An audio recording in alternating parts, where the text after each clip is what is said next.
మహాశివరాత్రి శివుడి ఆరాధనలో అత్యంత పవిత్రమైన రాత్రి. ఈ రాత్రి భక్తితో చేసిన ఒక జపం కోటి పుణ్యఫలితాన్నిస్తుందని శాస్త్రాలు చెబుతున్నాయి. కాని అదే రోజున తెలియక చేసిన ఒక చిన్న తప్పు మన జీవితంలో ప్రతికూల ప్రభావం చూపుతుందని మీకు తెలుసా? ఈ వీడియో గనక లైక్ కొడితే నేను చెప్పిన విషయాలు 10 మందికి షేర్ అవుతాయి. ఈరోజు మహాశివరాత్రి వేళ ఎట్టి పరిస్థితుల్లో చేయకూడని ముఖ్యమైన తప్పుల గురించి పూర్తిగా తెలుసుకుందాం. మహాశివరాత్రి వేళ ఎట్టి పరిస్థితుల్లో ఈ తప్పులు చేయకండి. మహాశివరాత్రి 2026 మహాశివరాత్రి వేళ ప్రతి ఒక్కరూ శివయ్యకు ప్రత్యేక పూజలు చేస్తారు.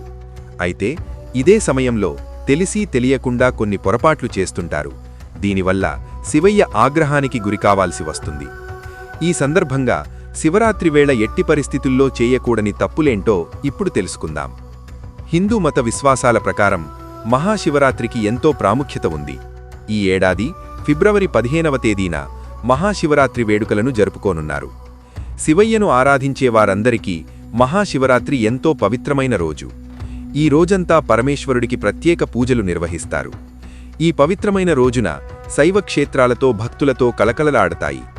పరమేశ్వరుని అనుగ్రహం కోసం ప్రజలు ఉపవాసం, జాగరణ చేస్తారు. అంతేకాదు శివలింగానికి పాలు, నీరు, తేనె, బిల్వపత్రాలతో ప్రత్యేక అభిషేకాలు చేస్తారు. అయితే శివయ్యకు అభిషేకం చేసే సమయంలో రాగిపాత్రలను మాత్రమే వాడాలి. అయితే కొబ్బరి నీళ్లతో అభిషేకం చేయకూడదని పండితులు చెబుతున్నారు. ఇదిలా ఉండగా మహాశివరాత్రి వేళ కొన్ని వస్తువులను పొరపాటున కూడా ఇంటికి తీసుకురాకూడదు. అలాగే కొన్ని పనులను పొరపాటున కూడా చేయకూడదని శాస్త్రాలలో పేర్కొనబడింది. ఒకవేళ అలాంటి వస్తువులను తెచ్చుకుంటే మీ ఇంట్లో ప్రతికూల శక్తి ప్రవేశించే అవకాశం ఉంటుంది. అంతేకాదు ప్రతికూల వాతావరణం పెరిగే అవకాశం ఉంది. కాబట్టి అలాంటి వస్తువులను తెచ్చుకోకపోవడమే మంచిది. అలాగే కొన్ని తప్పులను పొరపాటున కూడా చేయకూడదు. ఈ సందర్భంగా ఆ వివరాలేంటో ఇప్పుడు తెలుసుకోండి. మతపరమైన వస్తువులు. మహాశివరాత్రి వేళ ఏవైనా దేవుని విగ్రహాలు, మతపరమైన వస్తువులు దెబ్బతిన్నట్లయితే వాటిని కూడా శివరాత్రి రోజున దూరంగా ఉంచాలి. దెబ్బతిన్నప్పుడు వారి పవిత్రత నాశనమయ్యే అవకాశం ఉంది. మీకు ప్రతికూల ఫలితాలు ఎదురయ్యే అవకాశం ఉంది.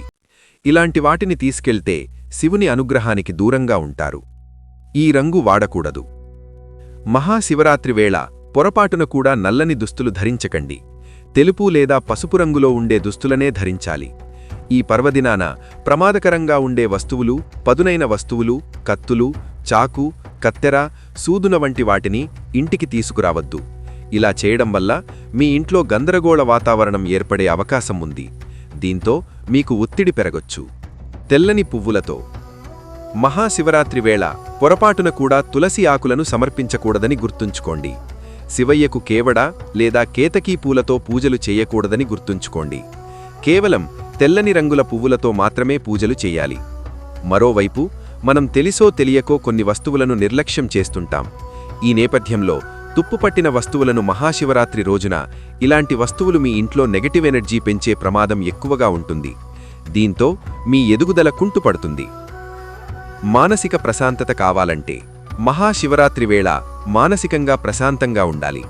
శివయ్యను మానసిక ప్రశాంతత కోసం ప్రార్థించాలి. ఈ సమయంలో చాలా శుభ్రంగా ఉండాలి.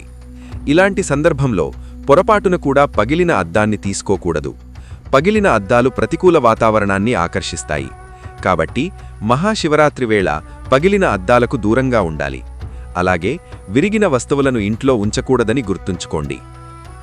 వీటికి దూరంగా ఉండాలి. మహాశివరాత్రి వేళ చాలామంది ఉపవాస దీక్ష చేస్తారు. ఈ పవిత్రమైన రోజున మాంసాహారానికి దూరంగా ఉండాలి. అలాగే ఆల్కహాల్ వంటి వాటికి దూరంగా ఉండాలి. కేవలం సాత్విక ఆహారం మాత్రమే తీసుకోవాలి. ఒకవేళ మాంసం ఇంటికి తీసుకొస్తే ఆధ్యాత్మికతకు భంగం కలగొచ్చు. మీకు ప్రతికూల ఫలితాలు రావచ్చు. ఈ వస్తువులు నిషేధం. హిందూ దేవాలయాల్లో తోల వస్తువులు నిషేధం. ఎందుకంటే వీటిని అశుద్ధంగా భావిస్తారు. మహాశివరాత్రి వేళ తోలు వస్తువులు తెచ్చుకుంటే ప్రతికూల శక్తి ప్రవేశిస్తుంది. ఈ సమయంలో మీరు ఆధ్యాత్మిక శక్తిని కోల్పోవచ్చు. అలాగే మీ ఇంట్లో లేదా ఇతర చోట మీరు వాడని పుస్తకాలను, విద్యా సామాగ్రిని, నిర్లక్ష్యం చేయబడిన పుస్తకాలను, దుమ్ముపట్టిన వాటికి మహాశివరాత్రి వేళ దూరంగా ఉండాలి. అవి మీ దైవిక మానసిక స్థితిని పాడు చేస్తాయి. మహాశివరాత్రి భక్తి, నియమం, పవిత్రతకు ప్రతీక.